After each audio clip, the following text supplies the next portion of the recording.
Okay, so it is Halloween, and that means I am starting a new tradition in posting 2 videos talking about horror movies over the past year.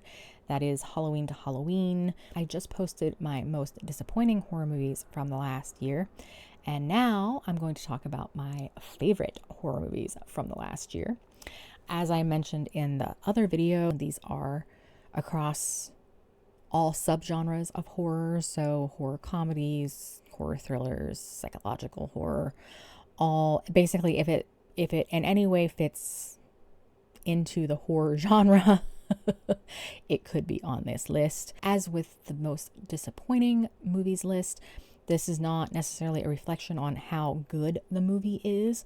These are simply my favorites. We all know that I like some really bad movies, so that is why I did favorite as opposed to best. I will try to keep this as spoiler free as possible, as some of these movies I have done videos on already, and some I will be doing videos on in the future, possibly. I don't want to include like spoilers or too much of the plot lines or anything like that. I just want to go over why these are my favorite horror movies of the last year and just kind of ramble for a little bit. Number 10. So first off, I said about that some of these movies are not even really necessarily good movies, because I like me some trash, and Dangerous Animals would definitely fall into that category.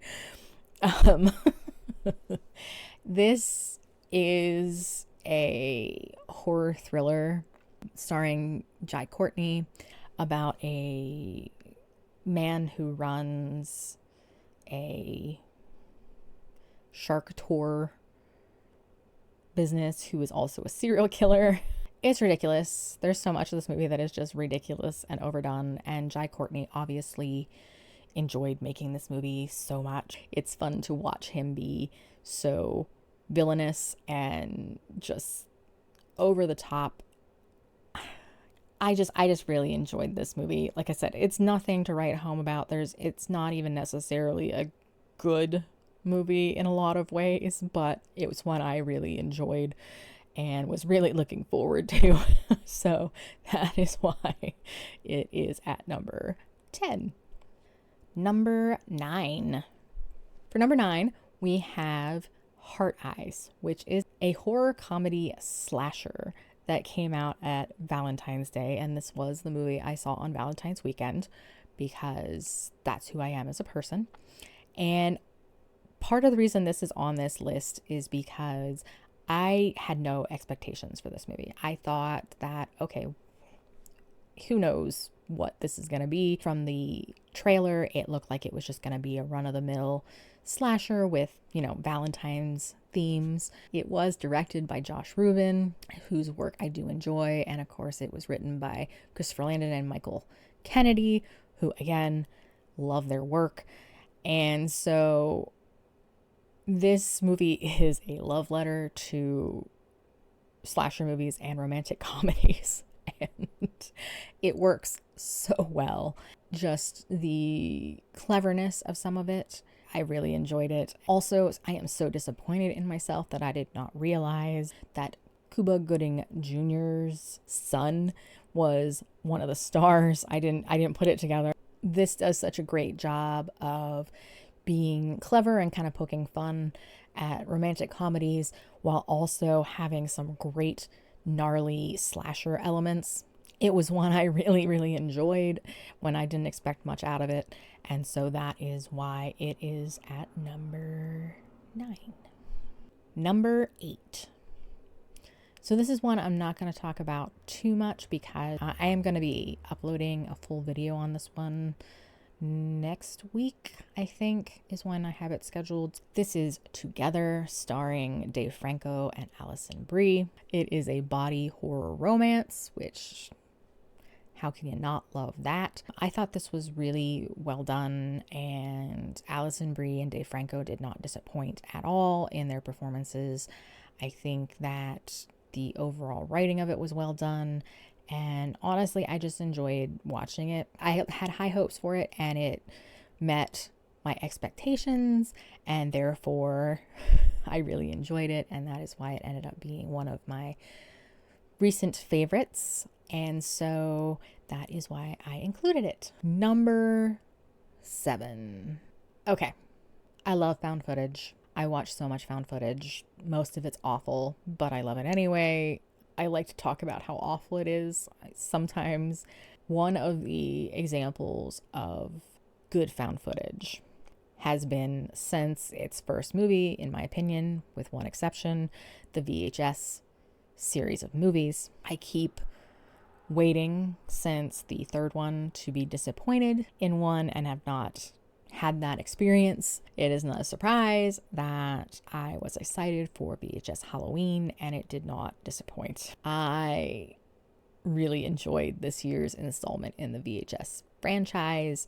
There was only one segment, one vignette that I didn't really like or care for really at all, but the framing device and also the other 4 were just so good and so well done. And this is one of those movies that is definitely not for everyone. There's a lot of really questionable material in this, but I am a sick person, and I loved so much of this movie. It has some great comedy elements. It has some great horror elements. It has fun cameos. And so, yeah, I really thought this was a lot of fun. I watched it the day it premiered on Shudder, as I do with all the VHS films, and I really had fun with this one. I thought it was just so entertaining, funny in the right ways, and horrifying in the right ways. I had to include it on this list, but I don't necessarily recommend many people watching it because it's going to be a rough ride for a lot of people. But it was one of my favorite horror films from the last year. So that is why it is on the list. Number 6. Number 6 is one that is very recent, and honestly, this movie is not what you think it is, and that is Bone Lake. So this movie I was interested in from the first because the first trailer I saw had it very much as a thriller horror movie, and I wasn't expecting too much from it. I was expecting a very generic slasher movie, dark comedy, lots of gore, interesting kills, blood spatter, probably some gratuitous nudity. That's just kind of what you get as far as the slasher genre. That's what I was expecting from this.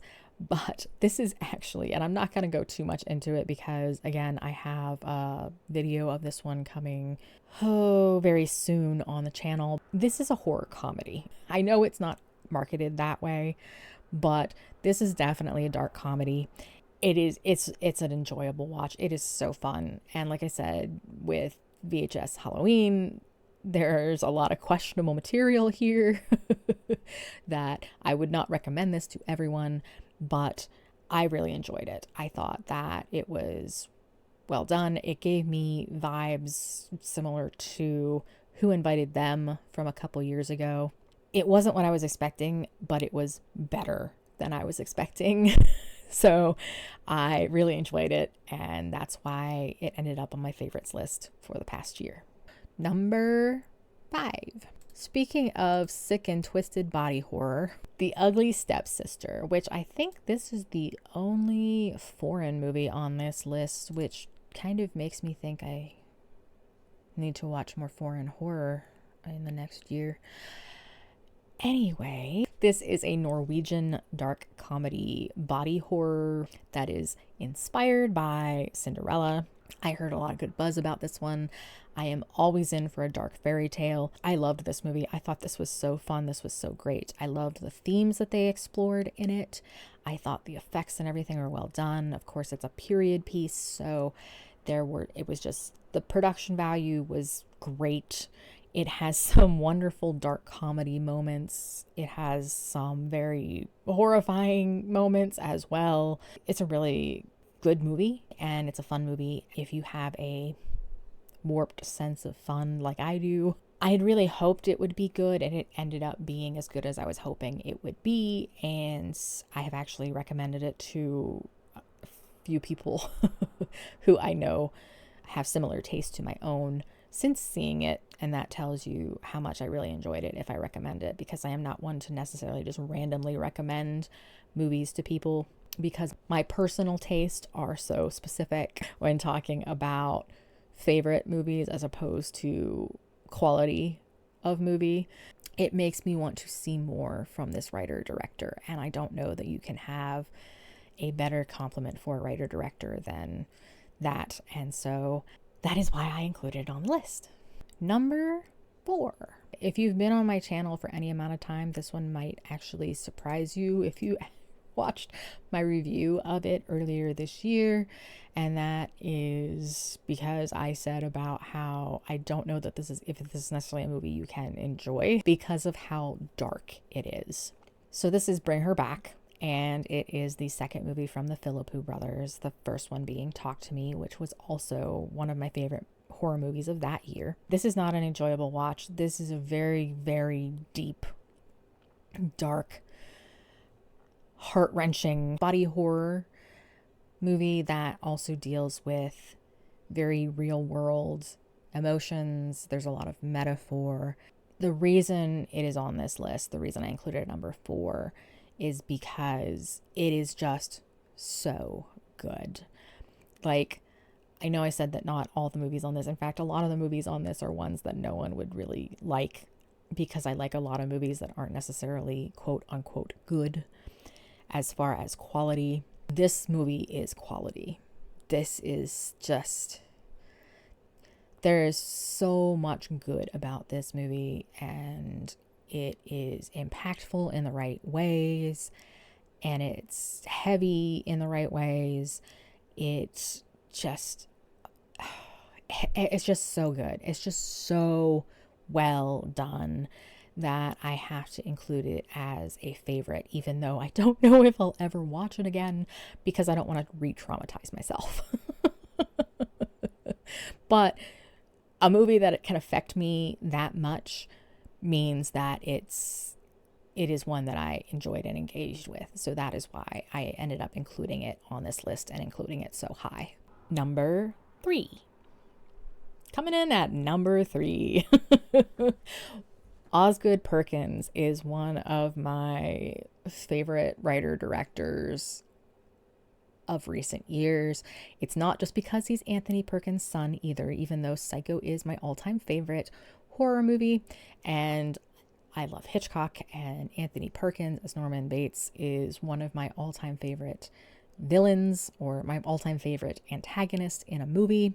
I have enjoyed Osgood Perkins' work since The Black Coat's Daughter, which, if you haven't seen, highly recommend. We had a couple Stephen King adaptations over the last year. The Long Walk was a big miss in a lot of ways.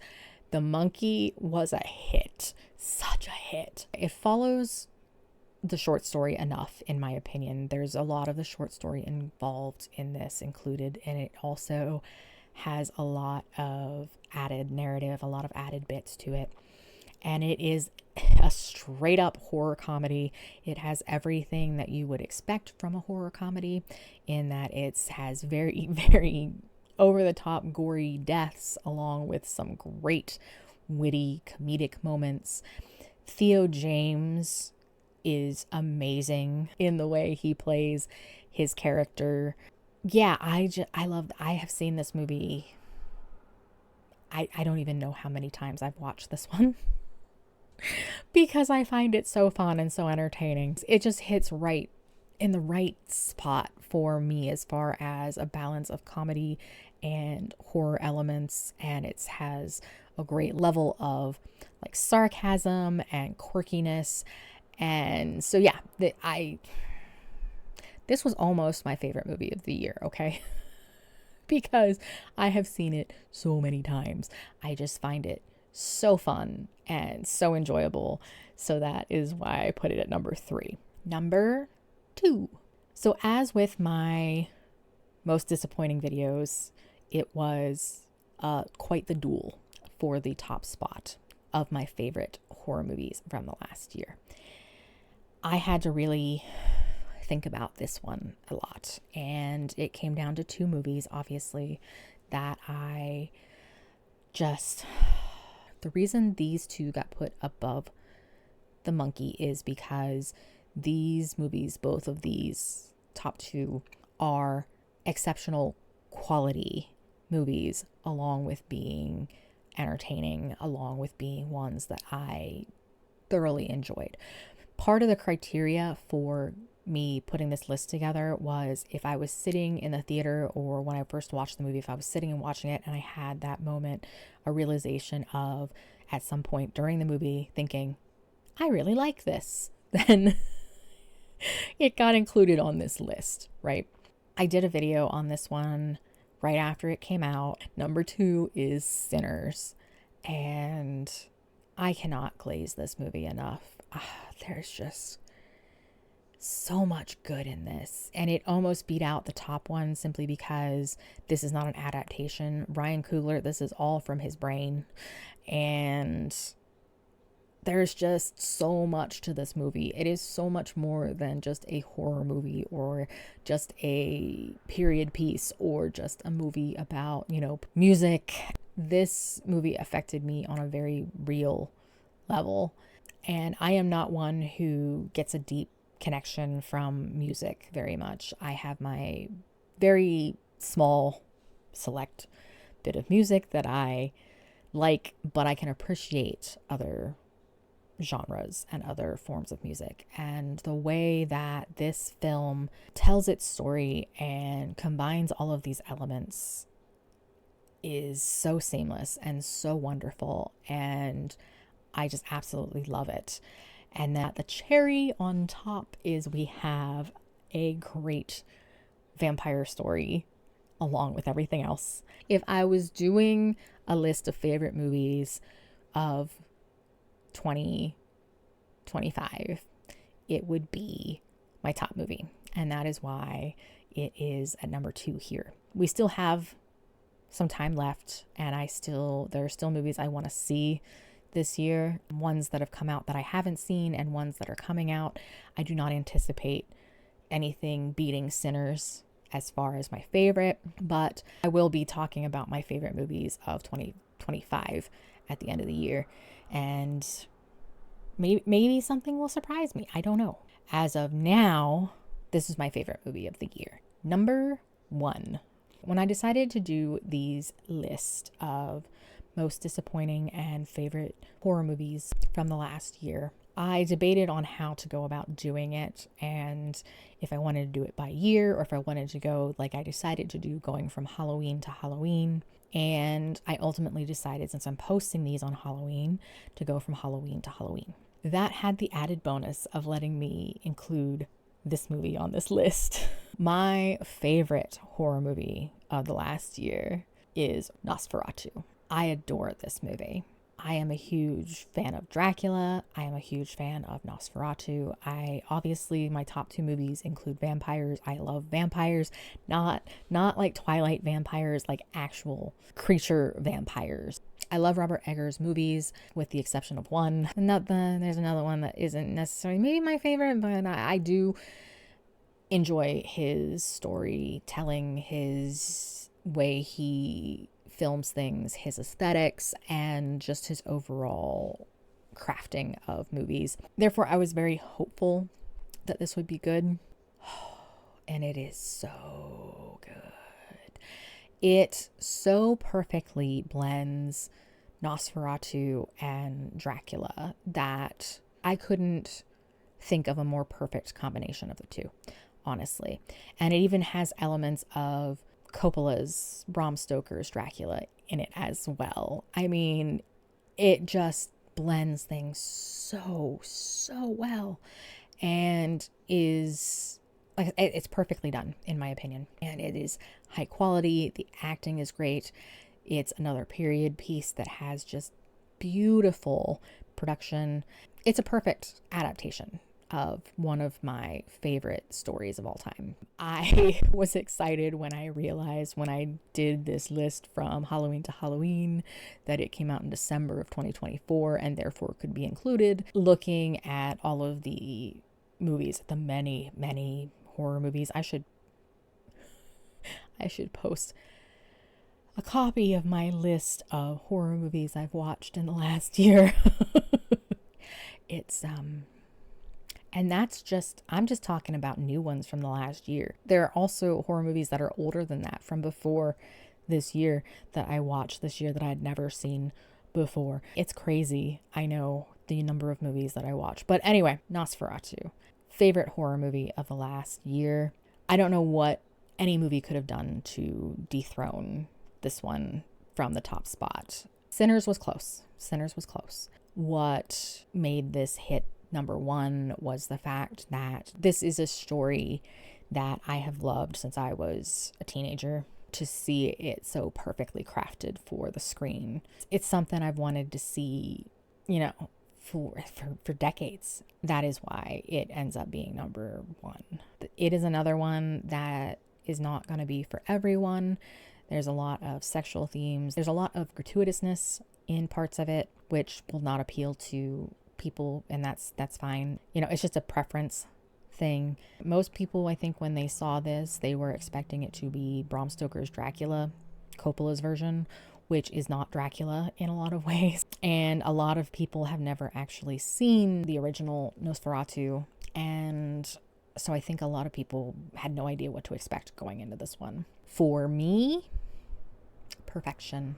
Absolute perfection. That is why it is my favorite horror movie of the last year. That's gonna do it for this list. These are fun. I hope you guys enjoy these. I've been thinking about them and compiling, going through the various movies that I've watched. I'm going to be doing versions of this for 2025 at the end of the year.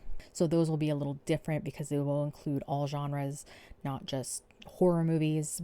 And there are movies from this year that I have not seen yet that I hope to see by the end of the year that might be on that list. I think that's going to do it for this one. Thank you guys so much for watching. I really appreciate you stopping by, hanging out with me today, especially if you watched both this list and my most disappointing list.